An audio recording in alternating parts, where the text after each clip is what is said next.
1990കളിൽ മലയാള സിനിമയിൽ ബാബു ആന്റണി ഉണ്ടാക്കിയ ഒരു ഓളം വളരെ വലുതാണ്. ആയോധന കലകളിലെ പ്രാവീണ്യം കൊണ്ട് ആക്ഷൻ രംഗങ്ങൾക്ക് വേറിട്ടൊരു മാനറിസം നൽകി യുവാക്കളെ തന്റെ ആരാധകരാക്കുകയാണ് ബാബു ആന്റണി ചെയ്തത്. 1986 ഭരതന്റെ ചിലമ്പിലൂടെയാണ് മാർഷൽ ആർട്ടിസ്റ്റായ ബാബു ആന്റണിയെ ലോകം കണ്ടു തുടങ്ങിയത്.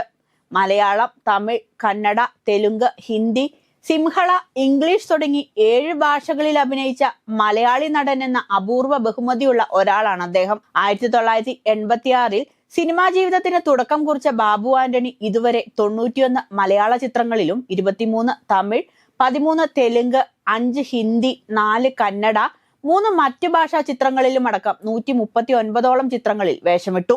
ഒരു കാലത്ത് നല്ല ഫൈറ്റ് കാണണമെങ്കിൽ ആ ചിത്രത്തിൽ ബാബു ആന്റണി ഉണ്ടാകണമെന്ന് പറഞ്ഞവർ ധാരാളമായിരുന്നു. നാടൻ തല്ല് കണ്ട് ശീലിച്ച മലയാളിക്ക് കരാട്ടെ എന്ന പുതിയ തല്ല് രീതി പഠിപ്പിച്ചു കൊടുത്തതും ബാബു ആന്റണി തന്നെയാണ്. അദ്ദേഹത്തിന്റെ അടി കണ്ട് ഫാനായ കുട്ടികൾ കരാട്ടെ പഠിക്കാനും തുടങ്ങി. ഇന്ന് ഫേമസ് ആയ മാർഷൽ ആർട്ടിസ്റ്റ് ട്രെയിനറോട് ചോദിച്ചാൽ ബാബു ആന്റണിയുടെ അടി കണ്ട് കോരിത്തരിച്ച ഒരു കുട്ടിക്കാലം അവർ പറഞ്ഞു തരും. ആയോധന കല കൊണ്ട് മാത്രമല്ല, അദ്ദേഹത്തിന്റെ രൂപവും മാനറിസങ്ങളുമെല്ലാം ആളുകളുടെ ആരാധന വർദ്ധിക്കാനുള്ള കാരണങ്ങളായിരുന്നു.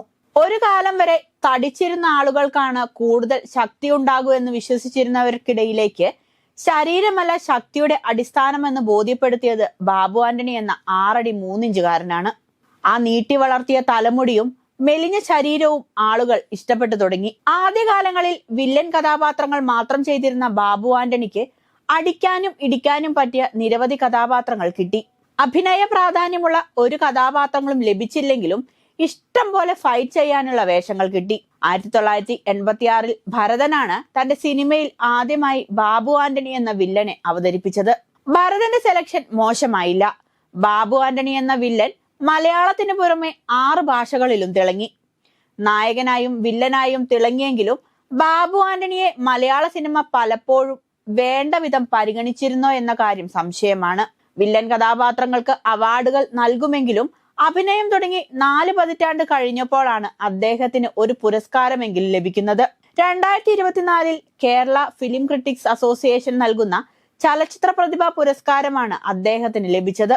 മലയാള സിനിമയിലെ സംഭാവനകൾക്കാണ് അദ്ദേഹത്തെ പുരസ്കാരം നൽകി ആദരിച്ചത്. അംഗീകാരം ലഭിച്ചതിന്റെ സന്തോഷം അദ്ദേഹം തന്റെ ഔദ്യോഗിക ഇൻസ്റ്റഗ്രാം പേജിലൂടെ അറിയിക്കുകയും അതോടൊപ്പം നന്ദി അറിയിക്കുകയും ചെയ്തു.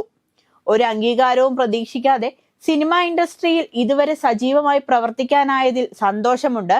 ഇപ്പോൾ ലഭിച്ച ഈ അംഗീകാരം തീർച്ചയായും എന്റെ അഭിനയ ജീവിതത്തിന് മാറ്റുകൂട്ടുമെന്നാണ് ബാബു ആന്റണി ഇൻസ്റ്റഗ്രാമിൽ കുറിച്ചത്. അമേരിക്കയിലെ ഹൂസ്റ്റണിൽ താമസമാക്കിയ ബാബു ആന്റണി അവിടെ മാർഷൽ ആർട്സ് സ്കൂളും നടത്തുന്നുണ്ട്.